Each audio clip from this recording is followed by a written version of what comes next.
Welcome everybody to DIY with Dallas. Came up with that just now. What do you think? It's pretty good, right? I thought it was good.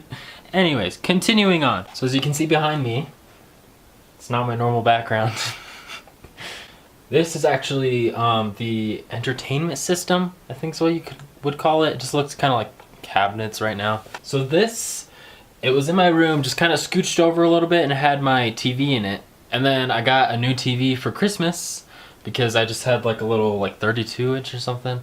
I don't know. But I got a new one for Christmas, and the new one won't fit inside of this entertainment system. So like I said, I moved it over here, and my TV is just over there. It's on top of my fireplace now. Which this video feels like I'm trying to flex right now.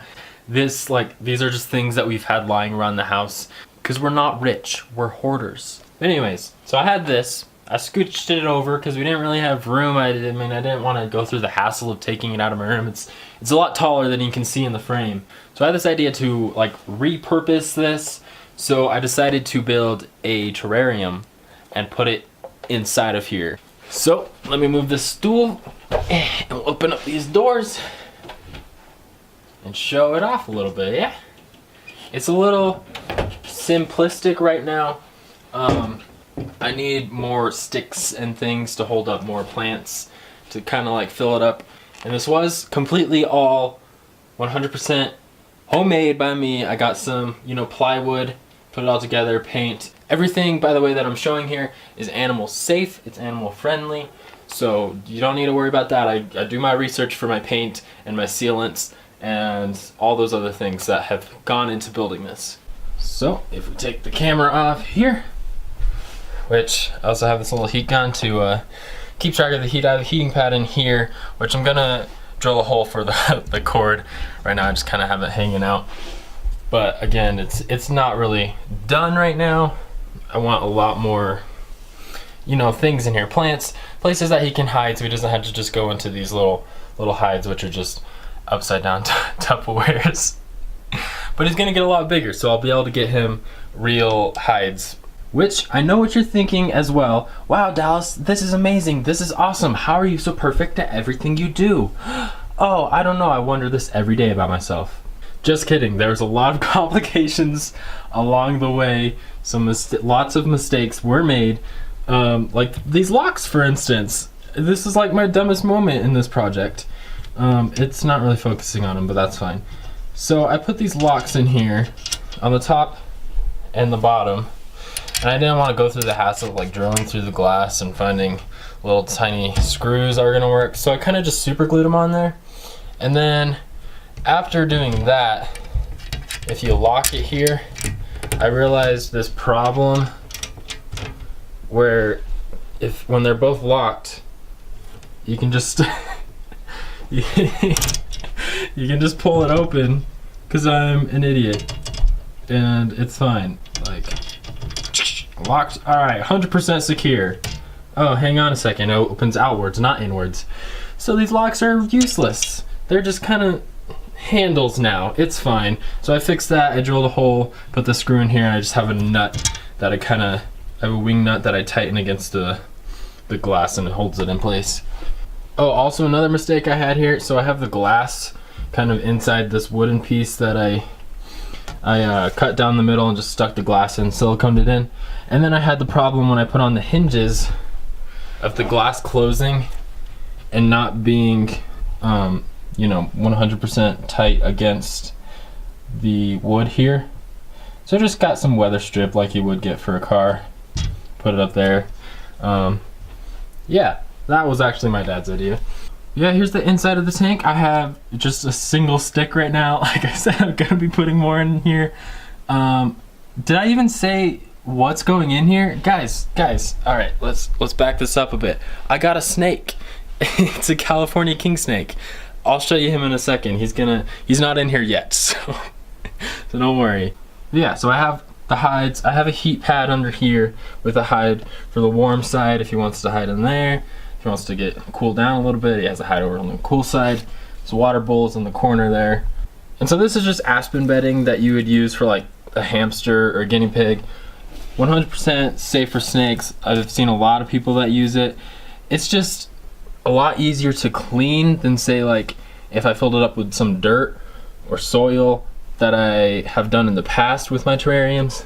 However, I did put some rainforest soil along the sides here, acting as kind of like the background. And to explain kind of how I did that, I guess, I put some great foam, or great stuff. I think it's called great stuff, but it's just expanding foam that I sprayed along the edge, and then I cut it down, shaved it, kind of formed it a little bit more, and used some black silicone, 100% silicone. So again, everything that I used, I made sure is safe.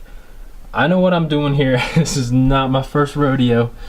And but I stuck the dirt to that. And I did use, if you heard me, rainforest soil, which the California king snake is a desert snake. But when they are shedding, they need a little bit more moisture and humidity. So this way I can spray down the walls and it will hold in the moisture, and it will just boost the humidity levels without, you know, going too crazy with it. And so yeah, there is my terrarium. Like I said, not my first rodeo. I had Shimmy. She's my chameleon. I don't have her anymore though. She did pass away a little bit ago. But I also do have my poison dart frogs, which I can show you guys here. Oh, they're out and about. The glass isn't the cleanest, but zoom in here a little bit. They're really tiny, guys. They're like the size of like your pinky nail, you know? But there is Salsa. He is the spicier of the brothers. He likes to be out and about, jump at you. He's not aggressive, but he does like to be out and playing and jumping around. He also does a lot better catching the food, so sometimes you have to, like, you know, quarantine him off, push him away so that Chips here can get some food sometimes. Which Chips, he is a lot more like chill, you know, laid back. He is hiding away a lot of the time. I'm actually surprised he's out here. They have a little cave back here that they can go and hide in, that they're in a lot of the times. But I think they're out hunting right now for some fruit flies. So for these guys, this is more of a vivarium, because I do have springtails in the soil here, which kind of, they break down the frog's feces and things like that, and they'll eat all the waste, and then the frogs can sometimes eat them if they just want like a little snack between fruit flies. And yeah, those springtails are actually super cool because they kind of make this self-sustaining in a way. I mean, I still do have to do some cleaning. I have to switch out the water and feed them, but the springtails kind of make that, you know, minimal. Like, they're basically like having a fish tank just full of fish right here. Like, you don't have to do a whole lot of work for them. And I also have it set up here with these lava rocks on the bottom so that the water level isn't touching the soil, so there's no mold or anything. And I usually, the waterfall is out of commission right now. It's broken, but I built a waterfall out of just a pump and some tubing, and it usually comes and drips down this shell, and that kind of circulates the water. I don't have to replace it as often.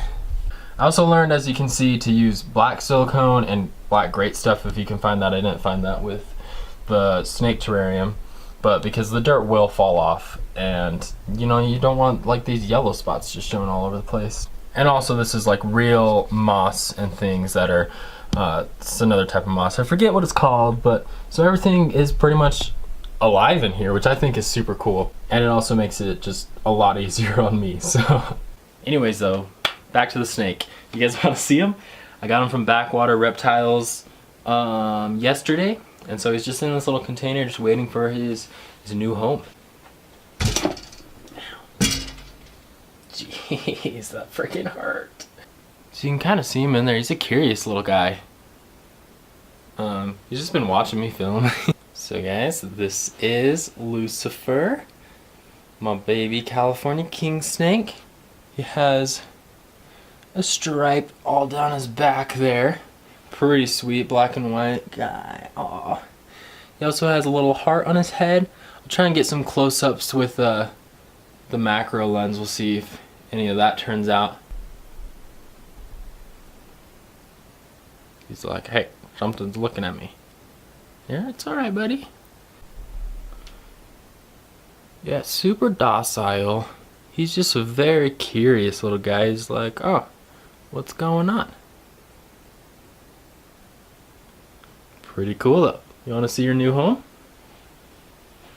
Let's very timid. He's like, I'm not sure. This is a new area. Let me smell it first.